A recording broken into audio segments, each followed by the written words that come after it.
The education system, along with popular media, have undoubtedly served as vehicles for mass indoctrination.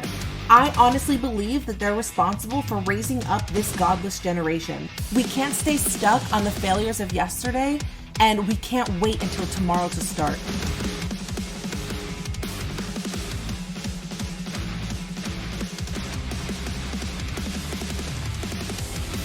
Expose the enemy, equip the saints, and empower the next generation. You are listening to Dani Debates. Today we're going to speak to a guest who goes by the social media name of Goobies, an agnostic atheist who once felt that he was being called into ministry. In fact, he felt that in his earlier years that he was called to be a pastor. So what happened? Find out in today's episode. I am a now agnostic atheist. Grew up in the Christian church, was studying to become a pastor when I left Christianity specifically. Okay. And I think the root of my issues, I began with a process called Eat This Book. My church was doing it. It's where you read the Bible cover to cover as a congregation. There were, I think it's undeniable there are things in the Bible that are not great. And there are, laws specifically in the Old Testament that could still be used or interpreted to be put into modern contexts that my church essentially kind of just like glossed over as like, oh, they were crazy. It was a long time ago. But then also the element of going to college, studying things like biology, evolution, the cosmology in general. I was a young Earth creationist as a child. Was slowly kind of moved to that old Earth creationism of God and science work hand in hand. And then I kind of realized that it was really just a God of the gaps argument the entire time. And that's really what led me out of it to make the very long and convoluted story of leaving religion, which is, as complicated as things can get, as short and sweet as possible.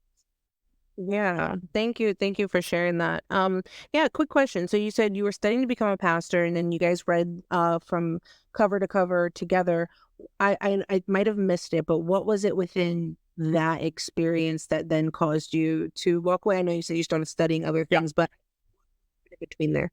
I think the initial thing was really, once you get to Exodus and the really early chapters of the Bible, when you're looking at the Bible supporting owning other humans as property. You look into stories of God's chosen people going out and unaliving everyone except for the young women who had not, been with a man. Stuff like that really stuck in my craw and really didn't feel like something that just didn't feel good. And that was kind of the rock in the shoe. And then, slowly just beginning to interpret and figure out that there were scientific inaccuracies was enough for me to just be like, this is probably all just stories that are comforting, but something that I just can't believe in. Yeah, gotcha. So some of those scientific things, this is definitely a huge debate, right? This is one of the core debates that people have, that it's science versus the Bible. I'm a believer that science, true science, okay, not pseudoscience, but true science that actually affirms what the Bible teaches. I'm a believer that the Bible is not, it is metaphorical, but I do also believe that it is literal. But I also believe in a world, and you have to believe that the Bible is literal, right? If you believe that Jesus died on the cross, you have to believe that the Bible is literal in all of what it says. I think there's a few pieces to this. The first, and this is, I'm just going to share from me, and I want to hear a little more from you. The first part for me is that when I look at the Old Testament and look at some of the stories in it, it seems crazy, right? It seems how is that even possible that a fish could swallow a guy and all this other stuff, and then you want to kind of move to dismiss the rest of it. But if you believe in a worldview where God is what he claims, being all powerful, meaning that he would have power over all creation, meaning that he has the ability to, if he wanted to open up the mouth of a whale and swallow someone and spit it back out, he could. And so I like to do internal critiques. I think that's a pretty good way to go as far as like my background and what I do. But I do think that science and the Bible can work together. Do I think that we have every answer? No. I think that would be disingenuous to say that we have every answer. But I do also believe that there's a school of thought, particularly in the atheistic humanistic thought process, that does reject God. It rejects the laws of the universe that are outlined according to the Bible. But there are also a lot of scientists who disagree, but you don't always hear about them because in modern school of thought, you're hearing the same sort of recurring voices. Would you say that it's plausible that modern thought could be incorrect? Yes. Okay. So then my question would be, what is it within modern thought that makes you say, you know what, I got to throw this whole thing out? I mean, we talked about, you mentioned like the story of Jonah. The concept of being, I mean, we could, if we're going to grant whole authority for God to be able to do anything, then like, I guess we could take the whole Bible at its word. I mean, the physical ability for a whale to swallow a human is impossible. There are no whales that have a large enough esophagus to swallow them. I think a much better argument against science and the Bible not mashing up is the story of Noah's Ark. I think that to claim there was a literal worldwide flood and there were like two of each creature that, were on a single boat, and there were, they had like certain types of livestock and whatever, where they had more than just the two. But I think that the lack of evidence of that within our own fossil record, and just unless God literally like teleported stuff from Antarctica and Australia to the Middle East, like we would have evidence for a worldwide flood that we just don't have. Yeah, so I don't know if you heard of this, but they actually found pieces of the Ark in, I believe it was Mount Ararat. So I would definitely say to look that up. They did make it. I've heard there have been multiple people who have claimed to have found pieces of the Ark. I mean, the biggest thing is, if we literally found a piece of the Ark, like, I mean, unless you are going to say that there's a like global cabal of scientists and atheists that are trying to make that information not available, like if that was something that was undeniably true, like that would be world-altering news that we would have people from all over the world testing it, because this would challenge not only the disbelief of atheists, but this would challenge the beliefs of, millions, if not billions of people who believe things outside of like, religions that were kind of formed out of Judaism. Assuming that people actually know about it, right? So yeah, I'm not going to say there's like a cabal that's keeping it away, but that there is the claim that pieces have been found. But I mean, aside from that, there's something there's two things I want to go to. The first is that if you believe in evolutionary theory, then the species that exist today, right, would not be necessarily the species that existed then. And even if you didn't believe in evolutionary theory, we still know that there are so many species of different types of animals that we can't even possibly know what species was being referred to, right, in the text. It doesn't mean it's a modern whale as we see it in 2024. I'm a believer in microevolution. I don't believe in macroevolution. I don't believe that there is true sustainable evidence that can say that one species over millions of years can transform into another species. I don't believe that there is sufficient evidence to prove that. Even if you look at carbon dating or both, like you can't definitively prove that to be true. But you can see variations of species, right? Microevolution. So for me, I look at with the example you gave about Noah's Ark and about being more than two. Well, the Bible says two of each kind, and kind is more in reference to class, right? Species, like different. Yeah. Let's run with this. So there's Yeah. like, there's like a, I don't, I, there's, hypothetically, I don't know the exact number. It's an obscene number of different types of beetles that exist on the planet. Could, if you were to say macroevolution, because how long ago would you say the Noah's Ark took place? I can't say. I don't know the exact number. Generously, I mean, we can say, we can even say 10,000 years ago. I mean, the general thought is that it was like 4 to 6,000 years, I believe, before Jesus, or even like 4 to 8, because Stanford says 4000 BC about yeah. flood in 2350 BC in Stanford University. Go ahead. Okay, Yeah. so we'll say that it was, if you're okay saying 6,000 years ago. Sure. Even if we had how many kinds of beetles, how would we get to the hundreds of millions, if not, it might even be billions of different species of beetles from presumably even 2 of a kind on a boat 10,000 years ago? We're talking about an extrapolation of, even if you're going to call it microevolution, on a level that's just completely unfeasible. You're talking about 2 beetles becoming billions in a matter of tens of thousands of years. That's a scale that's just incomprehensible, even if they had, because I think a billion seconds is like 330 years or something. Even if you said that a new beetle macro evolved every second, you would still not catch up to the number of beetles in 10,000 years. I can't say like timeline wise I couldn't say, but I would still say that it's still plausible, right? Like you can still say that it's plausible that you could take 2 kinds, and that over time, yes, that there could be various variations based on the spread of those kinds, but also keeping in mind it wasn't 2 of every single living creature. Right. So this excludes all sea animals. And it also talked about, I mean, you had the birds of the air, right? So you're talking like mammals, I mean, I don't know about, I don't know, maybe some bugs went underground, I can't say that. But I would just say, as far as like microevolution, I think it's still plausible. I couldn't say about timeline. What do you know what the times, as far as evolution theory is concerned, what is the space of time that what is the teaching of the variation of time? Do you know? I mean, the general concept, and evolution is a scientific fact.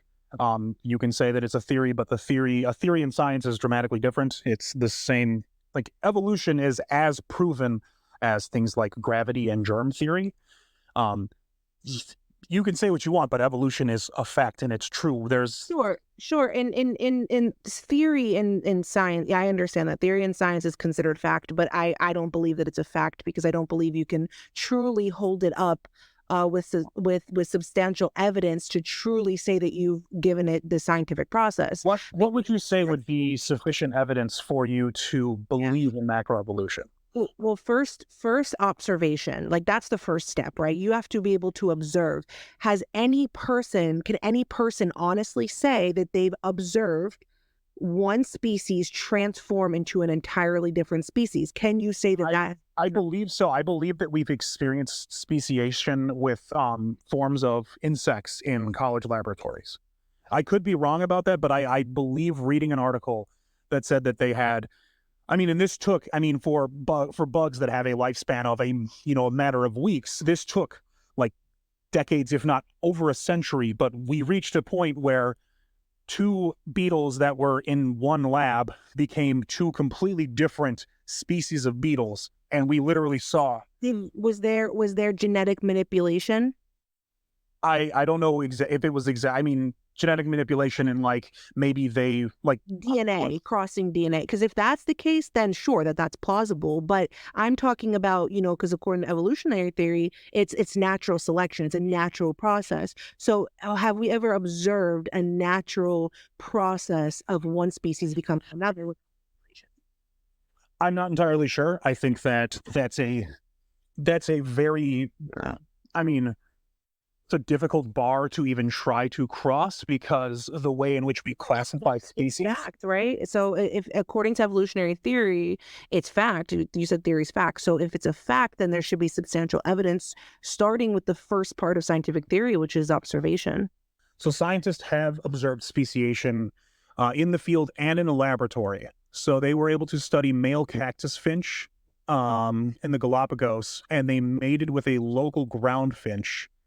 They followed the finch population for years and observed them becoming new species. The first time scientists had been able to directly observe speciation in the field. So this was literal speciation that took place in the Galapagos in 1981. That was You said that they took one type of finch and took another type of finch, and they created a different creature. They said that they found a non-native species of finch arrived on the Galapagos, mated, and then a new species came to be. So something new was it. Wait, hold on. So I thought it was in a laboratory, but now they flew onto the field. They've done it in both a laboratory and they've observed it happening without external pressures. So Or without human intervention. External pressures obviously always exist. That's how evolution works. But like scientists were not doing anything to make this speciation occur, and they observed it. But they're both finch, and they produced another type of finch, correct? Yes. So so I wouldn't disagree with that. I'm not saying that can't be the case. You mix genes, but that's still the same type of animal. You're not taking a finch that two finches that became a fish. You know what I'm saying? Like, it's still a finch. I mean, but that's not how evolution works. Evolution is tiny changes stacked over billions of years. Like we can't even, like, it's difficult for us to even comprehend the time it would take for your example is like a fish crawls out of the water and becomes a lizard. And the thing is, you're creating a situation where it's impossible for your definition of speciation to happen under, any sort of observable way, because speciation occurs at such a slow rate that you're never going to see two finches become give birth to a fish. You're going to see, so that's my question is that, so this is what I'm saying. So you're saying that over time, that the factor there is time, but I still don't see how we can say that it's fact with observable evidence. It is not able to be observed. So can you truly hold it up to scientific process? You can't observe it, and it's all about what you can observe. I mean, so you can observe things like the fossil record and see, intermediate species. Sure, but a whale also has an ulna bone, just like a human being does. So do you think that there's room for error, that you can attribute a bone to an animal, but you don't know if that's really belongs to that animal? I mean, yes, but the thing is, it's always about the constant pursuit of discovering new knowledge. And I wouldn't disagree with you. I just think that there's not enough definitive evidence to say that you can observe that one species became a whole entirely different species. I'm not talking about a variation of it. What would be enough proof for you? Like, what would you need to see two finches create a turtle? Is that what you would need? If or two finches create a turtle, I will believe in macroevolution. I mean, but the thing is, you're literally creating a situation where evolution cannot occur in the way that it does, and you're using that as proof against it. No, because that's what it purports, right? So the theory is it purports that things changed on an incredibly small scale over a dramatically almost incomprehensible amount of time. Like, can you logically explain to me how we go from single cell to, I don't even know what you would call this thing, to whatever else, to fish, to lizard, to this thing looks like a rat. I'm looking at this image here, all the way to like modern Homo sapiens, right? How can you? I mean, I just step outside for 1 second, okay? I want you to even pull up on your computer macroevolution. I want you to look from the first to the last and tell me, just with common sense, does that look like it makes any sense to you from start to finish? I mean, no, it doesn't make sense, but that doesn't mean it's not true. Oh, but isn't that what you guys say about Christianity? No, the thing I'm saying is that Beginning of a conversation about Jonah and the whale might not make sense. Doesn't mean it's not true. But the thing is, I can say it doesn't make sense, but it's also because I'm not an evolutionary biologist. I mean, I can Can't answer it either, Groovies. Don't feel bad. They can't answer it either. comprehend, and I can see a situation in which over billions of years, single cell organisms began to exist, and then they became multi-celled, and then there is a process. The fact that we all share it, like the fact that I share a common ancestor with bananas and fruit flies and porcupines it's a strange concept. Sure. Because we're intelligent beings, we feel like we're different, but whether or not I find it strange doesn't have any impact on the truth of it. So I want to ask you a question. So just gonna go off of that, what you just shared there, right? Just, yeah, I get it. We share certain DNA characteristics with different things, like even a banana. Like that sounds crazy. I believe all organic matter. Yeah, we all share, but can you honestly say, and I just want to go just to give you a little bit of an extreme, right? Because you said we share. Could you ever try to prove that we started out as a banana? No, because we didn't start as a banana. Oh, but how do you know if we share DNA with bananas? I mean, we theoretically could. The people who are much smarter and much more well-versed. Goobies, come on. I mean, Goobies. I can't say that realistically it would seem like we came from bananas, because the branching of, plant life, human, or, animalia is dramatically different. If I can ask a question in return, we're talking a lot about evolution. If we disprove evolution, is that proof of God? I guess it would depend. No. The answer is no, because even if you can come out and you can go in front of scientists, you can make published essays that say evolution is factually incorrect, I have disproven evolution, that's no more evidence for any deity. That's just evidence that evolution isn't true. But then tell me, so then you tell me, what is the opposite theory? There's two core ones, and you don't hear about the other one much anymore, but there are scientists who believe in creation. Even if they don't believe in the God of the Bible per se, they believe that we were created. So that's the other theory. If we're going to look at this in two perspectives, there's really not a whole bunch of others. It's either it's either evolution or creation. Like those are the two core ones, right? So yes, I'll agree with that. Yeah. So if you disprove one, then you would by default go to the other one. So then, how do we then discover who the creator is? Who is to say that the creator of the universe is not Clarence, the universe farting unicorn?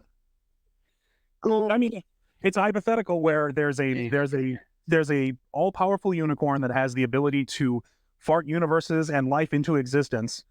So it sounds like something that came out of like a kid's Fortnite.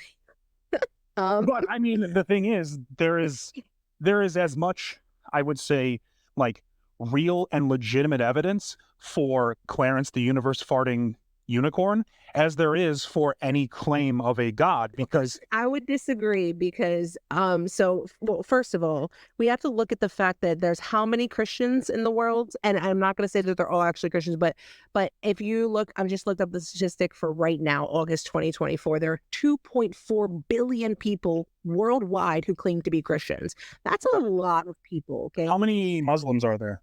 No, but don't, hold on. I don't want to go. No, I mean, because you're making an appeal to authority here. You're saying that because more people believe in Christianity, Clarence the farting unicorn. Yeah. Hang on one second. Hang on. So what I'm saying is that, so 2.4 billion Christians, right, believe that there is a God. They believe that there's a creator, and they believe that creator, right, had a son, Jesus came. They believe what the word says in the Bible. So if 2.4 billion people believe this, what does the Bible say? The Bible makes a claim. And if we're going to hold it up according to any kind of debate, right, you have to look at what is the claim of the Bible, and the God of the Bible, who reveals himself through Jesus Christ, claims to be the creator. So that is in its core In my opinion, what I would say would be what would give evidence as to who is the creator. He reveals himself in the Bible. There's revealing. Do you know how many Muslims there are in the world? Because I don't know if there's, I believe they're still the number 2, but they're the fastest growing. I mean, the thing is, in appeal to population, it's not 1.8, so about 1 billion less people, fewer people. So would you say that the magnitude of the number of believers has an impact on the truth of their beliefs? Would you say that Islam is more true than Clarence the Universe Farting Unicorn because there are 1.8 billion Muslims and there's only one? Islam is even Muslims. They claim to believe in the God of Abraham, Isaac, and Jacob. Okay, so how many Buddhists are there? But Buddhists. I mean, there are Buddhists. There are Buddhists who are atheists. But the thing is, the number of Buddhists who exist have no impact on the truth of their beliefs. Well, no. Do you know the history religion came to be or no? Sorry, you cut out for a moment. You said. Do you know the history of Buddhism? Do you know where it came from, how it was formed? What do you know about its birth? I know kind of very basic knowledge of it. I would encourage you to research the history and the birth of Buddhism, because it didn't even start out as a religion. It started out as a philosophy, as a way of thinking, and there was actually in the beginning no claim of a god. That happened later, so I would definitely recommend that you. So then, what we can towards? I mean, well, we can move towards Hinduism, where they have beliefs in multiple gods, or even like the ancient Greeks or Romans who believed in Zeus, or they all believed in gods. And there were, I mean, at one point there were probably more people who believed in Zeus than believed in Yahweh. Does that mean that Zeus is true? Well, I wouldn't say more. It's hard to say more than one than the other when something is like the religion that is in a society, right? So like you can even look at when Christianity became the religion of Rome. Can you say that all those people actually believed in Christianity? Probably not, right? A lot of them still held on to their polytheistic belief system. But going back to your question of if it's true or not, do I think that there are gods that people create in their image? Yes, I believe that there is a pantheon of gods that people have made and if you look at actually the pantheon of gods, they all display human characteristics. Each one of them has a characteristics of human. So you have one that's like of love and fertility, one that's, of war, of something else. So if anything, polytheistic belief, I would say, was more created as religion in the image of a human being, right? Like seeking the answer to who is God. So they created something for themselves. As opposed to the claim that the Bible makes, and those who follow the Bible, that there's one God who's separating himself from those other gods. Okay, well, Clarence the universe farting unicorn, he is not made in any sort of human image. But there's no text that says that's who God is. Oh no, I haven't. I just discovered. Can I add to this? Yeah, go ahead.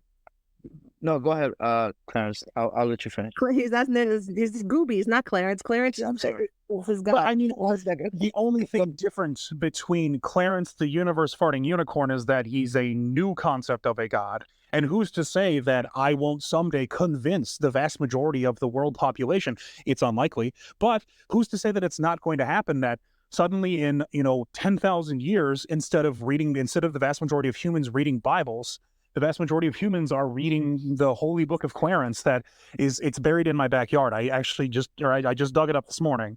I would say that there are people who definitely could believe that. Do I think it's going to result in 2.4 billion worldwide? Probably not.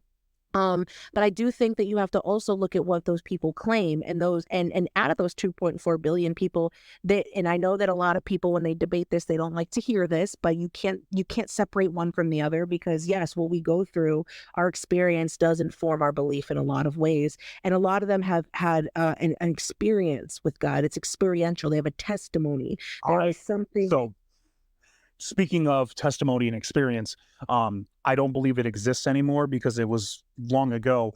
Part of my growing up in the Christian church was going to a large like event for all the churches. I live in Wisconsin. It was a big event that happens in Green Bay, that all of the churches that kind of fell under the like evangelical free, we would all go to that, and we would have like group Bible studies, and there was worship and sermons and everything. And I, as an eighth grader, and when I really like originally devoted myself to studying and becoming a pastor, I had what I at the time perceived to be a literal like moment where I was touched by the Holy Spirit. So And- I can speak directly from like, and I You had an experience. You had so you had an experience. Talk to me a little bit about that experience. What happened in that experience? so injecting, I'll inject kind of what I believe it is now, what I believe it was from my perspective now as I've grown into who I am. But Before you do that, can you just tell me the experience first without that? So there was a band that performed all the cool Christian contemporary music, and on the last night, as they were doing kind of like their like encore, we're gonna go out with a bang kind of thing, I literally became overwhelmed with emotion. I fell to my knees and hit the ground, and then I felt what felt almost like a human coming up behind me with like a heated blanket and like wrapping me up in that, to the point that I thought someone was just doing that because they thought I was like physically unwell. I then, looked around and noticed that there was no one there, but I could still feel that like warm embrace around me, which I then at the time attributed to God personally reaching out and touching me to call me to ministry. Okay. Awesome. I think that's really cool. So why is it that now you're saying that that's not what do you think happened? You were just under psychosis? No, I think that I probably have undiagnosed ADHD. I have a very specific perception to music where if I listen, this is a funny example. If I listen to the remix of the How to Train Your Dragon theme, it will move me to tears. The French horn doing the like theme from How to Train Your Dragon is enough to evoke literal sobbing out of me because it's just the way that my brain reacts to music when I hear it. I think that it's a combination of that, and also I went into this event expecting for something to happen and really, really wanting for something to happen so that I could validate the feelings that I had, and also kind of invalidate the, growing up, going through puberty, having urges, as a, young boy being flooded with testosterone. Like, I wanted to find a way to validate my feelings and push all that stuff away. And so I think that it was a combination of the way that my brain chemistry reacts to music. There's a song that played, it was the last song that played at my wedding when I got married. And my wife has told me that when she finds out that she's pregnant, she's going to play that song. And so I can't listen to that song because it will move me to tears. So I think I think that the combination of the emotions that music can just naturally draw out of me and my true desire to feel validated in my belief joined together to create not psychosis, but I think just an experience. I guess it was a self-fulfilling prophecy. I thought something was going to happen. I wanted something to happen. And so I made it happen myself. Yeah, I gotcha. So I can say that first I want to look at this as a purely from a lens purely of debate, okay? And then I want to kind of give you like my thought, if that's cool. So the first part is other people have done the same exact thing as you, right? Went in like truly, truly believing, wanting to have an experience with God, all the things, and then nothing happened. So there are people, right, who have done the same thing sincerely and have experienced nothing. So if we all had the ability to sort of do that ourselves or make that happen ourselves, and that should probably also be the case for other people, right, who went in with sincerely and expecting and all of that. And then the fact that you also shared that you felt like somebody was hugging you or touching you or like putting a blanket around you, That to me, in my opinion, I think that would be like proof enough that this is beyond just an emotional reaction. Because sure, we can hear music and be touched and feel something in our hearts and cry and do all that. And sure, it could be just emotion. I believe that God can meet you in your emotions, and emotion is actually a part of the soul. Your soul, well, we believe the soul is the mind, the mind, will, and emotions. So yeah, so I believe the Spirit of God can work in your thoughts, in your heart, in your emotions, and all those things. But with what you shared, you had an experience, and that's kind of surprising that you would think that like, oh, you made that happen on your own if you felt somebody actually like hug you. Going back to the point that he was making about the unicorn and God. So I just want to leave you with this, that everything that God has done is everything in order. Like everything has order, everything has timing. And I'm a mechanic, so you probably know about the timing bell, right? Yeah.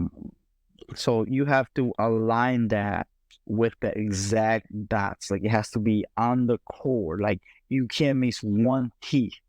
If you miss one teeth, you destroy the engine. So that's how I look at how God created everything. God created everything according to the alignment and order of everything. An example, if I break a watch and I put it in a cup and I shake it up, the watch is not going to reassemble itself, right? So the same way, God has order, and he has made us in his image. It says in Genesis 1:26, God said, let us make man in his image according to our likeness, and let them have dominion over the fish of the sea, and over the birds of the air, and over the cattle, and over all the earth, and its creeping things in the earth, everything. So when God has created humanity, is to give them dominion. And dominion is like leadership, responsibility. It means taking territory, destroying what is not good, destroying what God dislikes, right? So for me personally, when you felt that experience about, you felt the warmness and the blanket that you say you had an experience, right? God meets us exactly what our expectations are. So if you had an expectation of going to that church and you're like, I really need you, Lord, and you also have to look at the point of your situation and why you were thinking and why you had that expectation so high, right? So you have to counter all these factors of that experience. It can't just be your emotions. You have to counter why you were going through that day. Why did you want that experience? Why did you really want to feel the experience, right? Because when the Bible says when we call on the Lord, when we call unto God, God meets us there. If you knock the door, right, he opens the door. So the reality and the matter of fact is you had an encounter with God, and then, whatever, I don't know you, but your insecurities, your fears, your doubts, maybe some of the situations that you had, you say you have a symptom, right? Maybe some of the stuff got in the way. So we usually get distant from God. God never gets distance from us. I will say that when I was starting to have doubt, I literally begged for anything, and I never got anything in return. And the place I'm at now is that God knows what it takes to convince me. God knows exactly what it would take and hasn't done it yet. And until then, I can't just up and believe in something new. Beliefs are not something you can just change willy-nilly. You have to be convinced. So the door is open. God can walk in at any time and he can do what he wants. But Of course. I could not spend more time begging for anything and hearing nothing in return. One thing I just want to say, Goobies, is I think, that's something I definitely struggled with. Like there were times where I was like, I'm praying for this thing and I'm not hearing anything. I think we have sometimes an expectation for God to move in a certain way or to answer us in a certain way. And, but he does answer us through his word. The Bible is the the answer. It's everything. It's his word speaking directly to us. So I would just definitely, like I said, just keep encouraging you in your process, keep encouraging you in what you're doing and researching and having an open heart. I love what you said, that you're open. I think that that's half the battle. So yeah, if anyone's ever, kind of shamed you for asking questions or something like that, just know God's not afraid of your questions. He's not afraid of those things. He has all the answers. It's just a matter of looking at our limitations and understanding, okay, you know what, I don't have all the answers, but I'm going to seek it out. And I think that that's, a big part of the battle. Patrick, did you want to share one last thing? Because I know we have to wrap up here. Yes. The last thing I want to say is I remember my, so I'm going to tell you my story, my point of view from how I came to God. So originally a Catholic, right? Not as devoted, but searching, right? So my biggest question, what has always been, and it always hindered me, was there something greater than I am? Which, you can relate. So I remember going to a Catholic church and literally praying to the saint and taking out $1 and my question was like, if you exist, please give me a sign. Like I desperately need you. And I was going through a hard time at that time.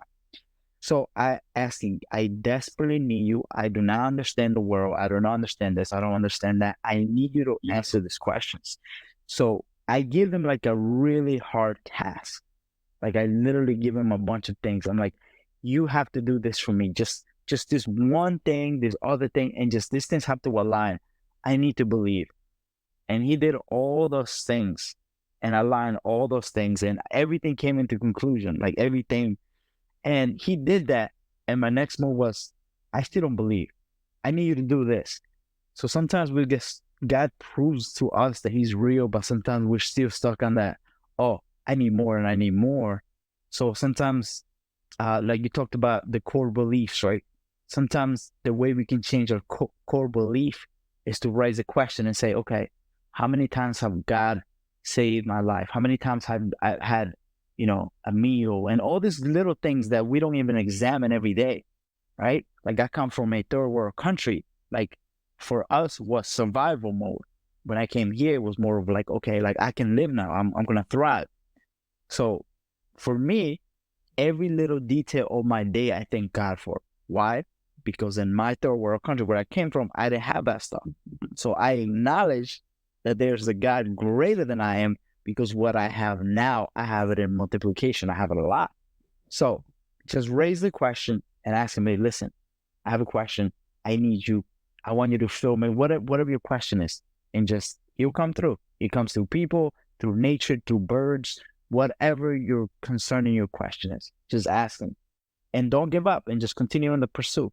He's just waiting for you to continue searching him. This was a really fun episode to record.